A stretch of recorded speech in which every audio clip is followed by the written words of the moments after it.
I'm Ashton Addison from EventChain for Investment Pitch Media and FinTech News Network. And today on Blockchain Interviews, we have Krishna Yogi, the CEO and co-founder of ECoin. Krishna, thanks so much for taking the time. It's a pleasure to have you here today. Hi, Aston. Thanks for having me on the show. It's a great day, and I hope to have a nice chat with you. Yeah, I'm looking forward to learning a little bit about the ECoin platform. Now, your team's goal is mass cryptocurrency adoption. If you could kick it off by explaining how your platform is going to drive cryptocurrency adoption for the people who aren't already involved in blockchain. Sure, Aston. I mean, the biggest problem with crypto is that the technology is wonderful. We have the groundbreaking technology for the next generation of internet. That's what they call it. But as you can understand, the problem has been there hasn't been a lot of adoption. And we at ECoin primarily think the reason is that the technology and the onboarding is way too complex for an average user. Just think of this for a second, right? If Facebook asked you to pay a couple of bucks every time somebody wanted to sign up, do you think they would be acquiring a billion users? And that is exactly the reason why we feel at ECoin that the adoption has been slowed down, primarily because the only way to earn crypto today is either through expensive mining or through risky ICOs, which straight away put 99% of the world's population off the chart, right? Mm-hmm. And that is why we at ECoin have come up with an incredibly easy onboarding mechanism, which just uses your email, using our advanced AI-based proxy identity. We're able to onboard billions of people, and we feel that this can really scale to the 100 plus or 500 plus million users that we are looking for crypto for the first time ever. That's great. So you're providing airdrops or free cryptocurrency of some sort to people who are providing their email, who aren't already in cryptocurrency, or maybe they are already in cryptocurrency. But for the people that are just getting involved, why is this the best method for them to acquire cryptocurrency for the first time? Ashton, I think you're spot on the question, right? So the big problem with crypto adoption has been, so far, we've got the slightly technical folks into the ecosystem, but now we have the usual folks who have been in WhatsApp or Facebook or Gmail, right? These people have been used to how an email works, how a social network works. So what we're doing is our system actually mimics just like a normal website, wherein you sign up with your email and you get a referral link and you can invite your buddies into the system, right? So they don't actually see blockchain or anything like that. Mm. And the reason why we're providing airdrop is the same reason why PayPal gave $10 in the initial phase to everyone to basically build the network, right? So think of it this way, right? Until you build a railroad, no matter how expensive your rail car is, customers are not going to show up, right? You have to lay the rails, you have to build a network, you have to get those initial 100 million users into the crypto ecosystem, and then you'll have legitimate merchants coming onto the platform. And that's what we are doing here. The best part of ECoin is we have the world's lowest cost for acquiring users, because guess what? We have the world's simplest onboarding mechanism. When you make things simple, people are happy to come on your platform for much less. That's the secret sauce of ECoin. Mm-hmm. Yeah, I completely agree with you, Krishna, on keeping the blockchain, the mumbo jumbo of the lingo on the back end, and just providing a user experience that will allow for mass adoption. But for the sake of it, I'd like to learn a little bit more about the architecture of ECoin. Being a cryptocurrency platform, does ECoin have its own blockchain technology, and is it similar to Bitcoin and Ethereum and what people are used to in the industry? Sure. So, the way we have done this is we have two layers, right? The front layer is your typical website and the place where you get the airdrop, right? And this has a lot of technology going behind it, and it's had to be that way. But when the people want to withdraw their airdrop to a blockchain, we are currently based on EOS, which supports 5,000 transactions per second, and it's got nearly zero transaction fee. That's very important for us because we are looking at 100 million sort of user base, right? Unfortunately, we can't go with Bitcoin and Ethereum because the transaction fees would simply kill us, right? Now, having said that, it's very important to segregate these two, to have an airdrop layer, which is simple website based on Node.js or things like that, and you have a blockchain layer, which can be EOS for now. In the future, we plan to get our own blockchain, maybe a EOS clone or some other network, but that we'll see as we go. Great, and that leads to my next question.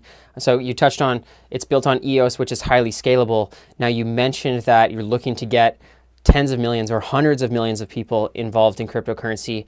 Will the current scalability of the platform be able to provide for the expected growth of the platform? That's a great question again, Aston. So from day one, we have been working on this for almost 1.5 years. And from day one, we have been built for mass adoption.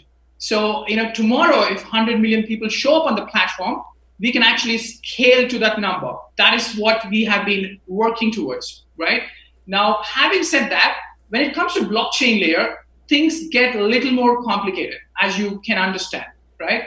And that is why we have picked EOS, which has current scalability of 5,000 transactions per second. Which means that if 100 million do show up tomorrow, we are able to scale to that number. But then, like I mentioned previously, if you do end up getting our own EOS blockchain version of it, we can literally go to 500 billion or even more. And obviously, people are working on other scaling mechanisms like sidechains and other things. So I think we can definitely scale to the levels of Facebook. But obviously, we are talking way too ahead in the future. Let's see what happens. Definitely. And you mentioned that the platform has been live for a little bit now. Can you talk about your current growth and the trajectory? When will we see millions of people flooding into the cryptocurrency industry to allow for more mainstream adoption? Sure. ECoin has been my fourth venture. I've done a lot of startups in the past. So I know I've had my hands dirty in the thing of acquiring users. And I'm more than thrilled to tell you that we are currently the world's fastest growing crypto startup. We've acquired close to 2 million users in less than a month of launching the platform. And as you know, that is an incredible growth. And we are having sort of super busy having to do it all together. But I'm super excited for this sort of growth. And, if things continue at the same pace or they might pick up because people see the value of it, we can go up to 50 million users by the end of this year. I mean, that would be wonderful if we can achieve that. Wow, that's incredible. And we were talking before about how these large platforms have used the network effect to continue their growth. And it's almost like the larger it grows, the more additional growth it is easier to come by. Now, could you talk about how that network effect is built in and affects the ECoin platform? Absolutely. There's been a study done by Gartner, which tells that 70 to 80% of a technology company is network effect, right? What do we mean by that? Okay. So if you look at Facebook or WhatsApp, right? Let's take an example of WhatsApp, right? So WhatsApp has, basically, it's a bunch of code. You and I can make a WhatsApp in, let's say, 1 hour of coding. But the real value of a WhatsApp just comes from its user base. It's massive user base, right? So we know that WhatsApp is worth at least $30 billion because it's got like 1 billion plus users now, right? That is what is network effect. And similarly, the core value of a cryptocurrency is fundamentally determined just by the number of its users and how active they are. Given the fact that we are positioned to cross 100 million users, we see that the network effects really kicking in, and post that the growth is going to be even more tremendous. That's what we foresee. Yeah, that's great that you touched on that, Krishna, because you mentioned about the activity of the users. Now, with your platform, and maybe you have a strategy behind this, but how are you going to retain users to be, more than somebody who just signs up once and then forgets about it? The drop-off is generally pretty high unless you can get some kind of extended value where people want to keep coming back. Sure.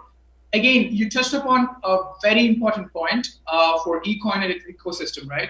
The way it works is people sign up and then they're supposed to invite their friends. And when they do, they get an additional airdrop, right? They get additional eCoin. Now, that's just the beginning of their journey. But then what happens is we are currently tied up with a bunch of merchants, online merchants and offline merchants, and likewise, right?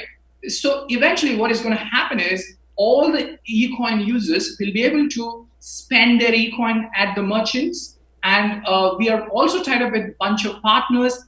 And recently we have tied up with a bunch of charities that are supporting the coronavirus victims, right? So essentially, we are trying to build an ecosystem of charities, partners, and merchants who all can serve our massive user base. Now, guess what happens when all these come in one place, right? The network effects and the usage of the system grows higher and higher. And because of that, the engagement also stays higher. And that's why we have been planning. And obviously, we are open to smart brains to join our team to make this even better. That's great that you mentioned the partnerships. And the question I have when I'm registering for a platform and I'm getting some cryptocurrency, if I was never involved in the industry, would be, what's the step after that? What comes next? Can I go buy a coffee with this? Can I go buy Bitcoin? Can I cash out and get cash? What are the options for people? They have something in their wallet now, and then what's the next step after that? Sure. Buying coffee is sort of the holy grail of a crypto. Everyone in the industry is talking about, can I buy a cup of coffee with the crypto that I have, right? If I were to achieve that for, let's say, 50% of the world, not even the 100% of the world, the value of the network would be in trillions of dollars, not even billions.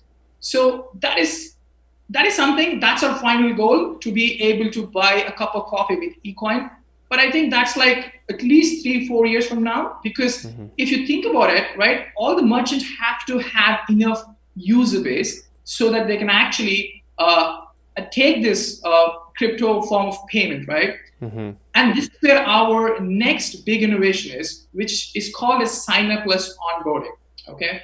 What this enables us to do compared to any other crypto is that, let's say you're a merchant who has just like 100,000 users. And today, if you want to take a crypto payment like Bitcoin or Ethereum, right, you have hardly 1 to 2% of your user base actually using the crypto. But with our sign-up-less onboarding and the APIs that come with it, you can directly serve at least 40 to 50% of user base, which finally makes it worth for a merchant to accept eCoin as a payment network, right? And that's where we see the real growth coming from. So once we cross 10 million, the next wave of growth is going to be triggered by merchants themselves using our sign-up-less onboarding API. That's great. And for your existing partners and the partners you're looking to get, and as well for the platform's availability, is anybody around the world in any country able to sign up to eCoin, or are there certain restrictions? Right now, so we are a decentralized network. What I mean by that is our team is decentralized as well. So we have people from Canada, from US, Brazil, India, Russia, China, South Africa, etc., etc. No, we are set up as a foundation. It's an eCoin foundation, nonprofit. So the goal of this foundation is essentially just to spread eCoin as widely as possible. So for now, we're just being extra cautious and abiding by the United Nations sanctions list, which means we will not serve those countries which are under sanctions. Apart from that, we are pretty much open for business for everyone else. That's great, Krishna. And if there are partners, team members, or just users that are looking to find out more information and get involved with the eCoin platform, what's the best way for them to learn more and to reach out as well? Sure. In the last 1 month of this incredible journey, there have been at least a bunch of scammers, right, who have tried to replicate eCoin. They have created fake Telegram bots. They've created fake Android applications and so on and so forth. So I just want to make it very clear, there's only one legitimate eCoin platform out there, which is ecoinofficial.org, right? So you go into Google and type ecoinofficial.org, and that's the only legitimate eCoin platform out there. Anything else is a scammer or an imposter that is trying to steal your money. And remember one thing, eCoin never takes a dime, a dollar from anybody. So if somebody is asking you for a little bit of money to make you give you a bunch of eCoin, remember they're a scammer. Great information, Krishna. Thank you for that. And I will leave the website link in the description box below for the viewers as well. And that's all the time that we have, but it's been a pleasure speaking to you, learning about the eCoin platform, and I'm looking forward to following up in the near future. Thank you, Ashton. Thank you for your time, and have a lovely rest of the day. Thank you.